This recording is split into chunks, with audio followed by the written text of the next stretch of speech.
ಅಲ್ಲಿರೋರು ಹೋಗಬೇಡಿ ಅಂತ ಎಷ್ಟು ಹೇಳಿದ್ರು ಕೇಳಿದೆ, ನಮಗೆ ಸ್ವಿಮ್ ಬರುತ್ತೆ ಅಂತ ಹೇಳಿ ಹೋದರು. ಹಾಯ್ ಹಲೋ ನಮಸ್ಕಾರ, ಹೋಪ್ ಎಲ್ಲರೂ ಚೆನ್ನಾಗಿದ್ದೀರಾ ಅಂತ ಅಂದ್ಕೊಂಡಿದ್ದೀನಿ. Welcome to Chaitra vlogs in Kannada. ಇದು ನಮ್ಮ ಟ್ರಿಪ್ಪಿನ ನೆಕ್ಸ್ಟ್ ಪಾರ್ಟ್, ಅಂದರೆ ಲಾಸ್ಟ್ ಪಾರ್ಟ್ ವ್ಲಾಗ್ ಆಗಿರುತ್ತೆ. ಸೊ ಈ ವ್ಲಾಗು ತುಂಬ ಇಂಟ್ರೆಸ್ಟಿಂಗ್ ಆಗಿರುತ್ತೆ. ಹಾಗೆ ಈ ವ್ಲಾಗಲ್ಲಿ ನಾನು ಕೆಲವೊಂದು ಇನ್ಸಿಡೆಂಟ್ಸ್ ಕೂಡ ನಾನು ಶೇರ್ ಮಾಡಬೇಕು ಅಂತ ಅಂದ್ಕೊಂಡಿದ್ದೀನಿ. ಸೊ ಈ ವ್ಲಾಗ್ನ ಸ್ಕಿಪ್ ಮಾಡದೆ ಕಂಪ್ಲೀಟಾಗಿ ನೋಡಿ. ಸೊ ಏನೆಲ್ಲ ಆಗಿತ್ತು ಅಂತ ಹೇಳಿ ನಿಮಗೆ ಗೊತ್ತಾಗುತ್ತೆ. ಸೊ ಇವತ್ತು ಆ್ಯಕ್ಚುಲಿ ನಾವು ಬೋಟಿಂಗ್ ಹೋಗಬೇಕು ಅಂತ ಪ್ಲ್ಯಾನ್ ಮಾಡ್ಕೊಂಡು ಬಂದ್ವಿ ಬ್ಯಾಕ್ ವಾಟರಲ್ಲಿ. ನಾವು ಇಡಗುಂಜಿ ಗಣಪತಿ ದರ್ಶನ ಎಲ್ಲ ಹೋಗುವಾಗ ಸೊ ಮುಂಚೆನೇ ಪ್ಲ್ಯಾನ್ ಮಾಡ್ಕೊಂಡಿದ್ವಿ. ಸೊ ಅದೆಲ್ಲ ಮುಗಿಸ್ಕೊಂಡು ಬಂದು ಫ್ರೆಶ್ ಅಪ್ ಆಗಿ ಅದಾದ ನಂತರ ನಾವು ಬೋಟಿಂಗ್ ಹೋಗೋಣ ಅಂತ. ಬಿಕಾಸ್ ಅದು ಟೈಮ್ ಸ್ಲಾಟ್ ಇರುತ್ತೆ. ನಿಮಗೆ ಒಳ್ಳೆ ವ್ಯೂ ಸಿಗಬೇಕು ನೀವು ಹೋಗ್ತಾ ಇರೋ ಬೋಟಿಂಗಲ್ಲಿ ಅಂತ ಹೇಳಿದ್ರೆ ಅದೊಂದು ಟೈಮ್ ಸ್ಲಾಟ್ ಇರುತ್ತೆ. ಸೊ ಮಾರ್ನಿಂಗ್ ಒಂದು ಟೈಮು, ಹಾಗೆ ಈವ್ನಿಂಗ್ ಒಂದು ಟೈಮ್, ಆ ಎರಡು ಟೈಮಲ್ಲಿ ತುಂಬ ಚೆನ್ನಾಗಿರುತ್ತೆ. ಮಾರ್ನಿಂಗ್ ಸನ್ರೈಸು ಮತ್ತು ಈವ್ನಿಂಗ್ ಸನ್ಸೆಟ್ ಆ ಥರ. ಹಾಗಾಗಿ ನಾವು ಅದ್ರ ಪ್ರಕಾರ ಪ್ಲ್ಯಾನ್ ಮಾಡಿಕೊಂಡು ನಾವು ಹೋಗಿದ್ವಿ. ಸೊ ನಮಗೆ ಪರಿಚಯದವ್ರು ಒಬ್ಬರಿದ್ದರು. ಸೊ ಹಾಗಾಗಿ ಅವ್ರಿಗೆ ಕಾಲ್ ಮಾಡಿಕೊಂಡು ಬೋಟಿಂಗಿಗೆ ಅಂತ ಆಲ್ರೆಡಿ ನಾವು ಬುಕ್ ಮಾಡಿಕೊಂಡೇ ಹೋಗಿದ್ವಿ. ಆ್ಯಕ್ಚುಲಿ ಬುಕ್ ಮಾಡ್ಕೊಳ್ಳದೆ ಹೋದರೂ ಕೂಡ ನಿಮ್ಗೆ ಬೋಟಿಂಗಿಗೆ ಅಂತ ನಾವೇನು ಬ್ಯಾಕ್ ವಾಟರ್ ಬೋಟಿಂಗ್ ಎಂಟ್ರೆನ್ಸ್ ಇರುತ್ತಲ್ವ, ಸೊ ಅಲ್ಲಿ ಸಿಕ್ಕಾಪಟ್ಟೆ ಜನ ನಿಂತಿರ್ತಾರೆ. ಸೊ ಎಂಟ್ರಿ ಆಗ್ತಾ ಇರೋರ್ನೆಲ್ಲ ಕರ್ಕೊಂಡು ಹೋಗ್ತಾರೆ, ಬನ್ನಿ ನಮ್ಮ ಹತ್ರ ಬನ್ನಿ ಅಂತ ಹೇಳಿ. ಬಟ್ ಒಂದೊಳ್ಳೆ ಪರ್ಸನ್ನ ನೀವು ಚೂಸ್ ಮಾಡಿಕೊಂಡು, ಫ್ರೆಂಡ್ಲಿ ಆಗಿರೋವಂಥ ಪರ್ಸನ್ನ ನೀವು ಚೂಸ್ ಮಾಡಿಕೊಂಡು ಹೋದರೆ ನೀವು ಒಳ್ಳೆ ವ್ಯೂಸ್ನ ನೋಡ್ಬೋದು. ಹಾಗೆ ನಾವು ಬೋಟಿಂಗ್ ಚೂಸ್ ಮಾಡಿ ಬಂದಾಗ ಆಲ್ಮೋಸ್ಟ್ ಒಂದು 4:30, 5 o'clock ಹಾಗಾಗಿತ್ತು. ಸೊ ಒಳ್ಳೆ ಟೈಮ್ ಅಂತ ಹೇಳಿದ್ರು. ತುಂಬ ಫ್ರೆಂಡ್ಲಿ ಇದ್ದರು. ಹಾಗೆ ಬೋಟಿಂಗಿಗೆ ಹೋದ್ವಿ. ಸಿಕ್ಕಾಪಟ್ಟೆ ಬ್ಯೂಟಿಫುಲ್ ಆಗಿತ್ತು, ಹೇಳ್ತಿಲ್ವ ಅದನ್ನ ಈವನ್ ಎಕ್ಸ್ಪ್ಲೇನ್ ಕೂಡ ಮಾಡೋಕ್ಕಾಗಲ್ಲ. ಅಷ್ಟು ಅಂದರೆ ಅಷ್ಟು ಚೆನ್ನಾಗಿತ್ತು. ಸಿಕ್ಕಾಪಟ್ಟೆ ಎಂಜಾಯ್ ಕೂಡ ಮಾಡಿದ್ವಿ ನಾವು. ನಮ್ಮ ಪಾಪುಗಂತೂ ಸಿಕ್ಕಾಪಟ್ಟೆ ಎಕ್ಸೈಟ್ಮೆಂಟ್ ಇತ್ತು ಅದ್ರ ಬಗ್ಗೆ, ಹೆಂಗಿದೆ ಅಂತ. ಅವ್ರು ಅದರಲ್ಲೂ ಜನ್ರೇಟ್ರಿಂದ ಆನ್ ಮಾಡೋದಕ್ಕೆ ಆ ಸೌಂಡು, ಹಾಗೆ ಅವನಿಗೆ ಅದೆಲ್ಲ ಹೆಂಗೆ ಹೋಗ್ತಾ ಇದೆ ಅದೆಲ್ಲ ನೋಡೋ ಕ್ಯೂರಿಯಾಸಿಟಿ ಜಾಸ್ತಿ ಇತ್ತು. ತುಂಬ ಅಂದರೆ ತುಂಬಾ ಚೆನ್ನಾಗಿತ್ತು. ಒಳ್ಳೊಳ್ಳೆ ವ್ಯೂ ಪಾಯಿಂಟ್ಸ್ಗೆಲ್ಲ ಕರ್ಕೊಂಡೋದ್ರು. ಆರಾಮಾಗಿ ನೋಡಿಕೊಂಡು ಚೆನ್ನಾಗಿ ಎಂಜಾಯ್ ಮಾಡಿಕೊಂಡು ಬಂದ್ವಿ. ನಮ್ಮ ಪಾಪು ಫೇವ್ರೆಟ್ ಪಾರ್ಟ್ ಅಂತಂದರೆ ಅವನಿಗೆ ಈ ಬೋಟಿಂಗ್ ಆಗಿತ್ತು. ಸಿಕ್ಕಾಪಟ್ಟೆ ಅಲ್ಲ ಆ್ಯಕ್ಚುಲಿ ಏನು ಬೋಟಿಂಗಿಗೆ ಅಂತ ತುಂಬ ಜನ ಬಂದಿದ್ದರು. ಯಾಕಂದರೆ ಸನ್ಸೆಟ್ ಟೈಮಲ್ಲಿ ಪ್ರಿಫರ್ ಮಾಡೋದ್ರಿಂದ ತುಂಬ ಅಂದರೆ ತುಂಬ ಜನ ಬಂದಿದ್ದರು. ಒಳ್ಳೊಳ್ಳೆ ವ್ಯೂ ಪಾಯಿಂಟ್ ಇತ್ತು. ಇವಾಗೇನು ನೋಡ್ತಿರಲ್ಲ, ಸೊ ಅದೆಲ್ಲ ವೆಡ್ಡಿಂಗಿಗೆ ಆ ಥರ ಎಲ್ಲ ಕರ್ಕೊಂಡೋಗಿ ತೆಂಗಿನ ಮರದ ಹತ್ರ ಎಲ್ಲ ಫೋಟೋಶೂಟ್ ಮಾಡ್ತಾರೆ. ನೀವು ನೋಡಿರ್ತೀರ ಎಷ್ಟೊಂದು ರೀಲ್ಸಲ್ಲಿ. ಹಾಗೆ ನಾವು ಹೋಗೋ ದಿನ ಅಲ್ಲಿ ಏನೋ ಗಂಗೆದು ಏನೋ ಒಂದು ಫಂಕ್ಷನ್ ಇತ್ತು. ಅಂದರೆ ಯಾವುದೋ ಒಂದು ದೇವ್ರನ್ನ ಫುಲ್ ಅದೇನು ಬ್ಯಾಕ್ ವಾಟರ್ ಇದೆ ಅಲ್ವಾ, ಅದೇ ಫುಲ್ ಒಂದು ರೌಂಡು ಕರ್ಕೊಂಡು ಹೋಗಬೇಕು ಅಂತ ಏನೋ ರೆಡಿ ಮಾಡ್ತಾಯಿದ್ರು. ತುಂಬ ಅಂದರೆ ತುಂಬ ಚೆನ್ನಾಗಿ ರೆಡಿ ಮಾಡ್ತಾಯಿದ್ರು. 2 ಬೋಟ್ನ ಜಾಯಿನ್ ಮಾಡಿ ಆ ಥರ ರೆಡಿ ಮಾಡ್ತಾಯಿದ್ರು. ಸಕ್ಕತ್ತಾಗಿತ್ತು ನೋಡೋಕ್ಕೆ. ಹಾಗೆ ಈ ಬ್ಯಾಕ್ ವಾಟರಲ್ಲಿ ನೀವು ಬೋಟಿಂಗ್ ಹೋಗಬೇಕು ಅಂತಂದರೆ ನೀರು ಚೆನ್ನಾಗಿರಬೇಕು.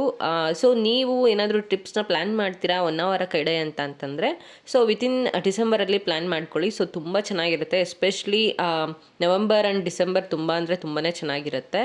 ಯಾಕಂದರೆ ಅಷ್ಟು ದೂರ ಹೋಗ್ತೀರಾ ಅಂತಂದಮೇಲೆ ಡೆಫಿನೆಟ್ಲಿ ಫೋಟೋಶೂಟ್ಸು ಅದೆಲ್ಲ ಮಾಡಿಕೊಂಡೇ ಬಂದಿರ್ತೀರಾ. ಹಾಗಾಗಿ ಫೋಟೋಶೂಟ್ಗೂ ತುಂಬ ಚೆನ್ನಾಗಿರುತ್ತೆ. ಹೇಳೋದ ಅಜ್ಜಿ ಇಷ್ಟ ಆಯ್ತಾ? ಚೆನ್ನಾಯ್ತಲ್ಲ? ಹಾಂ ಹೌದು, ಸಮುದ್ರ.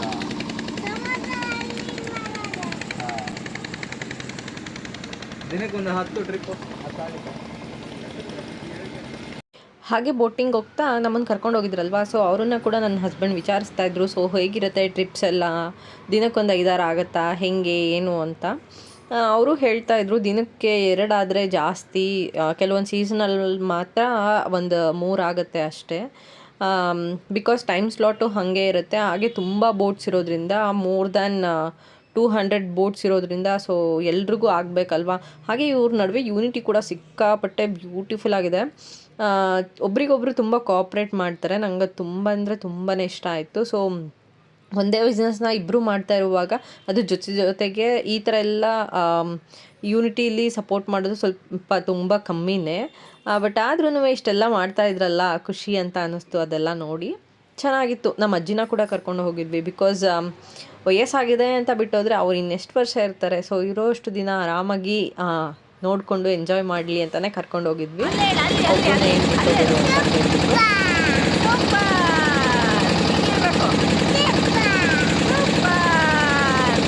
ಇದೆಲ್ಲ ಆದಮೇಲೆ ಒಳ್ಳೆ ವ್ಯೂ ಪಾಯಿಂಟ್ಸ್ಗೆ ಕರ್ಕೊಂಡು ಹೋದ್ಮೇಲೆ ಫೋಟೋಶೂಟ್ ಅಂತೂ ಕೇಳಬೇಕಾ, ನಾನಂತೂ ಸಿಕ್ಕಾಪಟ್ಟೆ ಫೋಟೋಶೂಟ್ ಮಾಡಿಸ್ಕೊಂಡೆ. ಹಾಗೆ ನಮ್ಮ ಮನೆಯವರು ಪಾಪು ಎಲ್ಲ ಚೆನ್ನಾಗಿ ಫೋಟೋಸ್ ಎಲ್ಲ ತೆಗೆಸ್ಕೊಂಡು ಆಲ್ಮೋಸ್ಟ್ ನಾವು ಬರೋ ಟೈಮಲ್ಲಿ ಕತ್ಲೆ ಆಗಿತ್ತು. ಸನ್ಸೆಟ್ ಎಲ್ಲ ನೋಡಿಕೊಂಡು ಆರಾಮಾಗಿ ಪೀಸ್ಫುಲ್ಲಾಗಿ ಸ್ವಲ್ಪ ಟೈಮ್ನ ಸ್ಪೆಂಡ್ ಮಾಡಿಕೊಂಡು ಸೊ ಅಲ್ಲಿಂದ ಹೊರಟು ಬಂದ್ವಿ. ಇನ್ನೇನು ಇದೆಲ್ಲ ಮುಗಿಸ್ಕೊಂಡು ಮತ್ತೆ ಊಟ ಎಲ್ಲ ಮಾಡ್ಕೊಂಡು ಹೋಗಬೇಕಿತ್ತು. ಹಾಗೆ ನಾವಿದ್ದಿದ್ದು ಶ್ರೀದೇವಿ ವೈಟ್ ಸ್ಯಾಂಡ್ ರೆಸಾರ್ಟ್ ಅಂತ. ರೆಸಾರ್ಟ್ ಸಿಕ್ಕಾಪಟ್ಟೆ ಚೆನ್ನಾಗಿತ್ತು. ರೆಸಾರ್ಟ್ ಕೂಡ ತುಂಬ ಚೆನ್ನಾಗಿತ್ತು. ಹಾಗೆ ಅಲ್ಲಿರೋರು ನಮ್ಮ ಜೊತೆ ಕಮ್ಯುನಿಕೇಟ್ ಮಾಡಿದ್ದಾಗಲಿ, ಅಲ್ಲಿರೋ ಸ್ಟಾಫ್ ನಮ್ಮನ್ನು ನೋಡ್ಕೊಂಡಿದ್ದಾಗಲಿ ತುಂಬ ಅಂದರೆ ತುಂಬ ಬ್ಯೂಟಿಫುಲ್ಲಾಗಿ ನೋಡಿಕೊಂಡ್ರು. ಹಾಗೆ ನಮಗೆ ಸುತ್ತಮುತ್ತ ಯಾವ್ಯಾವ ಪ್ಲೇಸ್ನ ಹೇಗೆಲ್ಲ ಕವರ್ ಮಾಡ್ಬೋದು ಅಂತ ಕೂಡ ಒಂದು ಗೈಡೆನ್ಸ್ ಕೊಟ್ಟರು. ಅಲ್ಲಿ ಸಣ್ಣ ಪುಟ್ಟ ವಿಷಯಕ್ಕೆ ಏನಾದರೂ ನಮಗೆ ಬೇಕು ಅಂತಂದರೆ ತಂದು ಕೊಡೋದಾಗಿರಲಿ, ಅದೆಲ್ಲ ತುಂಬ ಅಂದರೆ ತುಂಬ ಚೆನ್ನಾಗಿ ಹೆಲ್ಪ್ ಮಾಡಿದ್ರು. ಹಾಗೆ ನಮ್ಮದು ಈ ಟ್ರಿಪ್ಪು ನಮ್ಮ ವೆಡ್ಡಿಂಗ್ ಆ್ಯನಿವರ್ಸರಿದು ಒಂದು ಅನ್ಪ್ಲ್ಯಾನ್ ಟ್ರಿಪ್ ಆಗಿತ್ತು. ಸೊ ಹಾಗಾಗಿ ನನ್ನ ಹಸ್ಬೆಂಡು ಸರ್ಪ್ರೈಸಾಗಿ ಆ್ಯನಿವರ್ಸರಿ ಸೆಲೆಬ್ರೇಷನ್ ಅಂತ ಹೇಳಿಬಿಟ್ಟೆ ಅದಕ್ಕೆಲ್ಲ ರೆಡಿ ಮಾಡಿ ತೊಗೊಂಡು ಬಂದಿದ್ದರು. ಚೆನ್ನಾಗಿತ್ತು. ಈ ಥರ ಬೀಚ್ ಸೈಡಲ್ಲಿ ಈ ಥರ ಒಂದು ರೆಸಾರ್ಟಲ್ಲಿ ಈ ಥರ ಎಲ್ಲ ಒಂದು ಸೆಲೆಬ್ರೇಷನ್ ಮಾಡ್ಕೋಬೇಕು ಅಂದರೆ ಅದೊಂಥರ ಏನಂತಾರೆ, ಇದು ಕೂಡ ಒಂದು ಪುಟ್ಟು ಕನಸು ಅಂತಲೇ ಹೇಳ್ಬೋದು. ಚೆನ್ನಾಗಿತ್ತು. ಸೊ ತುಂಬ ಅಂದರೆ ತುಂಬ ಖುಷಿಯಾಯಿತು ನನಗಂತೂ. ಅದೊಂದು ಸರ್ಪ್ರೈಸಾಗಿ ಕೇಕ್ ಅದೆಲ್ಲ ಕೂಡ ತೊಗೊಂಡು ಬಂದಿದ್ದರು. ಅದು ಯಾವಾಗ ಇಷ್ಟೆಲ್ಲ ಮಾಡಿದ್ರು ಅಂತಲೇ ನಂಗೆ ಗೊತ್ತಿರಲಿಲ್ಲ. ಚೆನ್ನಾಗಿತ್ತು. ಚೆನ್ನಾಗಿ ಸೆಲೆಬ್ರೇಟ್ ಮಾಡಿದ್ವಿ. ನಮ್ಮ ಪಾಪುಗೆ ಕೇಕ್ ನೋಡಿದ ತಕ್ಷಣ ಹ್ಯಾಪಿ ಬರ್ಡೇನೇ ನೆನಪಾಗುತ್ತೆ. ಸೊ ಹಾಗಾಗಿ ಅವನೇ ಕಟ್ ಮಾಡ್ದಾಗ ಸೊ ಕಟ್ ಮಾಡಿ ನಾವು ಸೆಲೆಬ್ರೇಷನ್ ಎಲ್ಲ ಮುಗಿಸ್ಕೊಂಬಿಟ್ಟು ಅದಾದ ನಂತರ ಊಟ ಕೂಡ ಮಾಡಿಕೊಂಡು ಮಲ್ಕೋಬೇಕಾಗಿತ್ತು. ಆ್ಯಕ್ಚುಲಿ ಅರ್ಲಿ ಮಾರ್ನಿಂಗಲ್ಲಿ ಎಷ್ಟು ಚೆನ್ನಾಗಿರುತ್ತೋ ಈ ಟೈಮಲ್ಲಿ ಕೂಡ ಆ ಬೀಚ್ ಸೈಡು ಕುತ್ಕೊಂಡು ಆ ಬಾಲ್ಕನಿಲಿ ಎಂಜಾಯ್ ಮಾಡೋಕ್ಕೆ ತುಂಬ ಚೆನ್ನಾಗಿರುತ್ತೆ. ಯಾಕೆ ಅಂತಂದರೆ ಇದು ಪ್ರೈವೇಟ್ ಬೀಚ್ ಆಗಿರೋದ್ರಿಂದ ಅಲೆಗಳ ಶಬ್ದ ಕಿವಿಗೆ ಎಷ್ಟು ಚೆನ್ನಾಗಿರುತ್ತೆ ಅಂತಂದರೆ ಅದೊಂಥರ ಏನೋ ನಮಗೆ ಸಾಂಗ್ಸ್ ಎಲ್ಲ ಎಷ್ಟು ಮೆಲೋಡಿಯಾಗಿರುತ್ತೋ ಆ ಶಬ್ದನೂ ಅಷ್ಟೇ ಚೆನ್ನಾಗಿ ಕೇಳಿಸ್ತಾ ಇರುತ್ತೆ. ಈವನ್ ಮಲಗಿದಾಗೂ ಕೂಡ ಆ ಶಬ್ದಗಳು ಕೇಳಿಸ್ತಾ ಇರುತ್ತೆ. ಯಾಕಂದರೆ ರಾತ್ರಿ ಜಾಸ್ತಿ ಅಲೆಗಳು ಬರೋದ್ರಿಂದ ಆ ಶಬ್ದ ಎಲ್ಲ ಜಾಸ್ತಿ ಕೇಳಿಸ್ತಾ ಇರುತ್ತೆ. ಹಾಗೆ ಊಟ ಎಲ್ಲ ಮಾಡಿಕೊಂಡು ಒಂದು ರೆಸಾರ್ಟ್ ಒಂದು ರೌಂಡ್ ವಾಕ್ ಹೋಗಿ ಬರೋಣ ಅಂತ ಹೇಳಿಬಿಟ್ಟು ಬಂದ್ವಿ. ನೋಡಿ ಇದು ರೆಸಾರ್ಟು ತುಂಬ ಅಂದರೆ ತುಂಬ ಚೆನ್ನಾಗಿ ಮೇಂಟೈನ್ ಮಾಡಿದ್ದಾರೆ. ಹಾಗೆ ಇಲ್ಲಿ ಫೆಸಿಲಿಟೀಸ್ ನಂಗೆ ತುಂಬ ಅಂದರೆ ತುಂಬ ಇಷ್ಟ ಆಯಿತು. ರೂಮ್ಸ್ ಅಲ್ಲದೆ ಈ ಬೀಚ್ಗಳೆಲ್ಲ ಚೆನ್ನಾಗಿ ಆಟ ಆಡ್ಕೊಂಡು ಬಂದು ಡೈರೆಕ್ಟಾಗಿ ಮರಳೆಲ್ಲ ಇರುತ್ತಲ್ವ, ಸೊ ಒಳಗಡೆ ಹೋಗೋದಕ್ಕಿಂತ ಹೊರಗಡೆನೇ ಒಂದು ಶವರ್ ಮಾಡಿದ್ದಾರೆ. ಸೊ ಶವರ್ಗಳು ಅಲ್ಲೇ ಅದಕ್ಕೇನು ಫೆಸಿಲಿಟೀಸ್ ಬೇಕು, ಶಾಂಪು ಸೋಪು ಅದೆಲ್ಲನೂ ಇಟ್ಟಿದ್ದಾರೆ. ಸೊ ಅಲ್ಲೇ ಒಂದು ಶವರ್ ತೊಗೊಂಬಿಟ್ಟು ಅಲ್ಲಿಂದ ರೂಮ್ಗೆ ಹೋದರೆ ರೂಮ್ ಅಂದರೆ ಅವರು ಕಂಫರ್ಟಬಲ್ ಆಗಿರ್ತಾರೆ. ಹಾಗೆ ರೂಮ್ ಕೂಡ ಗಲೀಜಾಗಲ್ಲ ಅನ್ನೋ ಒಂದು ಕಾರಣಕ್ಕೆ ಮಾಡಿದ್ದಾರೆ. ತುಂಬ ಅಂದರೆ ಹಾಗೆ ಲಾಕರ್ ಫೆಸಿಲಿಟಿ ಕೂಡ ಇದೆ. ಬಿಕಾಸ್ ಕೆಳಗಡೆ ಬಂದಾದಮೇಲೆ ಮತ್ತೆ ಮೇಲ್ಗಡೆ ಪ್ರತಿ ಸರಿ ಹೋಗೋಕ್ಕಾಗಲ್ಲ ಅಂತ ಹೇಳ್ಬಿಟ್ಟು ಅಲ್ಲಿ ಲಾಕರ್ ಫೆಸಿಲಿಟೀಸ್ ಕೂಡ ಮಾಡಿದ್ದಾರೆ. ಇದೆಲ್ಲ ಫೆಸಿಲಿಟೀಸ್ ಕೂಡ ಅಷ್ಟೇ ಚೆನ್ನಾಗಿದೆ. ಇದು ನೆಕ್ಸ್ಟ್ ಡೇ ಮಾರ್ನಿಂಗ್ ಕಂಟಿನ್ಯೂ ಮಾಡಿದ್ದೀನಿ ವ್ಲಾಗ್ನ. ಸೊ ಮಾರ್ನಿಂಗ್ ಈ ಥರ ಕಾಣಿಸುತ್ತೆ ನಮಗೆ ವ್ಯೂ. ಸೊ ನಮ್ಮ ಬಾಲ್ಕನಿಯಿಂದ ಈ ವ್ಯೂ ಇರುತ್ತೆ. ಸೊ ಗಿಡಗಳೆಲ್ಲ ಇರೋದ್ರಿಂದ ನಮಗೆ ಸ್ವಲ್ಪ ಅಡ್ಡ ಕಾಣಿಸ್ಬೋದು, ಬಟ್ ಬೀಚ್ ಡೈರೆಕ್ಟಾಗಿನೇ ಕಾಣಿಸುತ್ತೆ. ಸಿಕ್ಕಾಪಟ್ಟೆ ಚೆನ್ನಾಗಿರುತ್ತೆ ನೋಡೋಕ್ಕೆ ಮಾರ್ನಿಂಗ್ ವ್ಯೂ ಕೂಡ. ಅದಾದ ನಂತರ ಒಂದು ಸ್ವಲ್ಪ ಹೊತ್ತು ಇನ್ನೇನು ಇವತ್ತು ಹೊರಡೋ ದಿನ ಆಗಿತ್ತು. ಸೊ ಅದರಿಂದ ಇನ್ನೊಂದು ಸ್ವಲ್ಪ ಹೊತ್ತು ಹೋಗಿ ಬೀಚ್ ಹತ್ರ ಪಾಪುನೂ ಕೂಡ ಆಟ ಆಡಿಸ್ಕೊಂಡು ಅಲ್ಲಿ ಇನ್ನೊಂದು ಸ್ವಲ್ಪ ಹೊತ್ತು ಟೈಮ್ ಸ್ಪೆಂಡ್ ಮಾಡ್ಕೊಂಡು ಬರೋಣ ಅನ್ನೋ ಪ್ಲ್ಯಾನಲ್ಲಿ ಹೋದ್ವಿ. ಚೆನ್ನಾಗಿ ನಮ್ಮ ಪಾಪುನ ಕೂಡ ಆಟ ಆಡಿಸ್ಕೊಂಡು ಹೋಗೋಣ ಅಂತ ಬಂದ್ವಿ.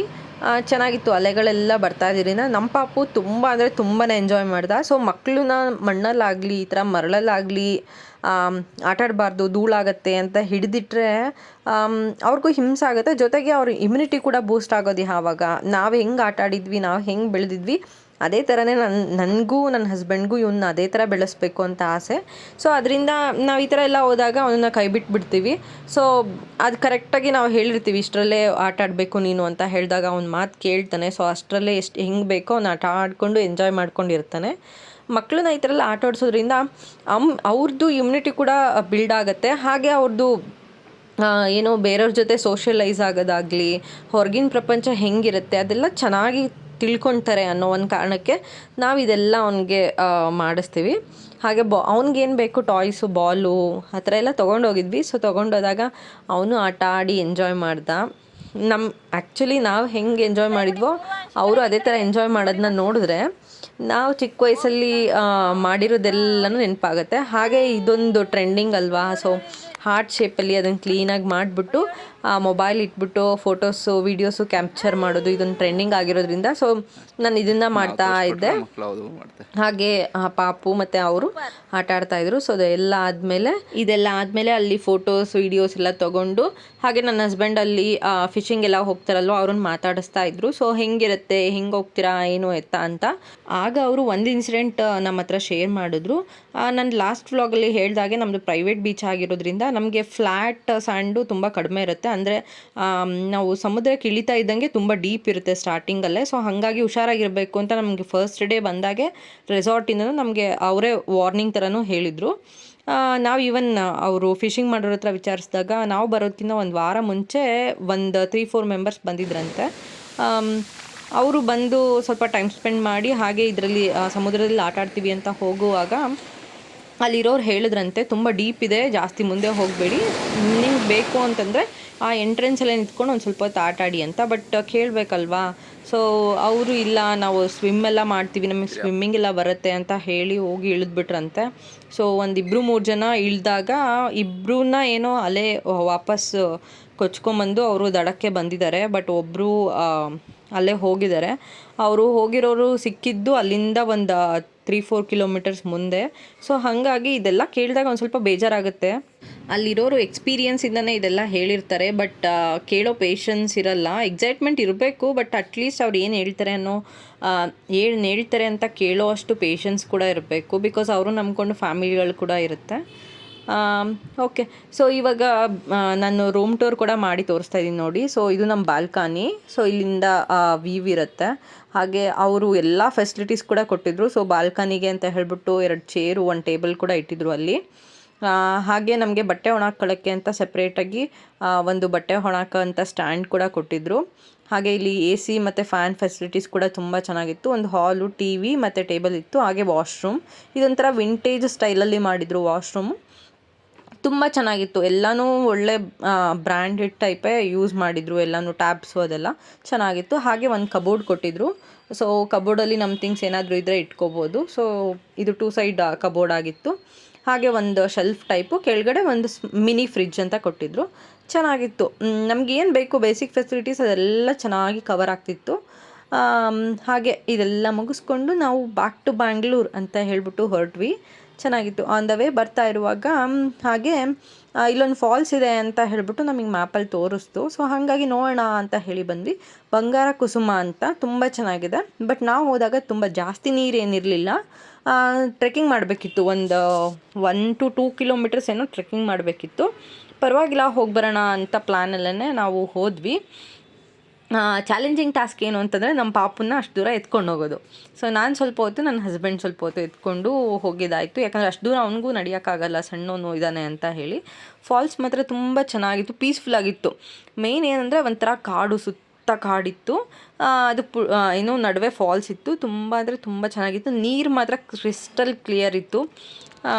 ಅಲ್ಲಿಂದ ಬಂದು ಫುಲ್ ಬಾಯಾರಿಕೆ ಆದಾಗ ಕುಡಿಬೋದು, ಅಷ್ಟು ಚೆನ್ನಾಗಿತ್ತು ನೀರು. ಹಾಂ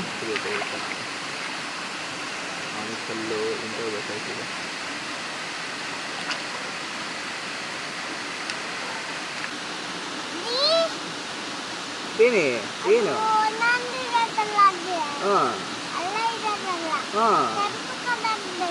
ಹೌದಾ?